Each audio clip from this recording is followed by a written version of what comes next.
প্রিয় শিক্ষার্থী, একটি ব্যাগে কয়েকটি আম ছিল। 5টি আম বিক্রি করা হলো। এখন ব্যাগে 6টি আম আছে। প্রথমে ব্যাগে কয়টি আম ছিল?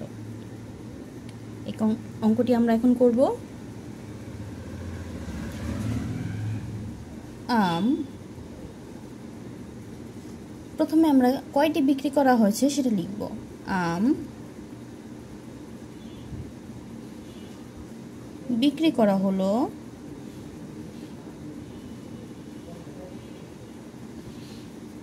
5টি।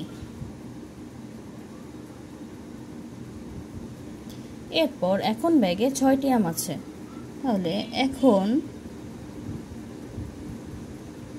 আম আছে 6টি।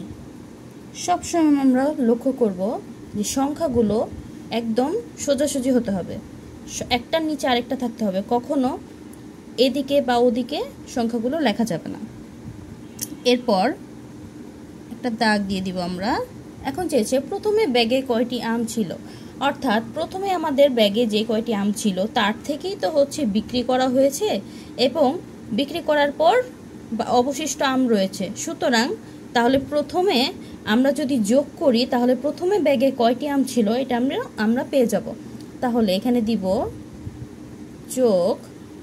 তাহলে এখন লিখেছে প্রথমে ব্যাগে কয়টি আম ছিল, তাহলে প্রথমে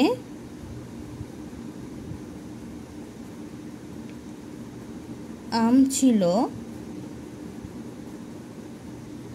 6 এবং 5, যদি আমরা যোগ করি তাহলে হয় 11। তাহলে প্রথমে ব্যাগে আম ছিল 11টি। উত্তর 11টি। অঙ্ক করা শেষে আমরা সব সময় উত্তর লিখব। উত্তর না লিখলে কিন্তু হবে না। সবাই অবশ্যই মনে রাখবে উত্তর কিন্তু লিখতেই হবে।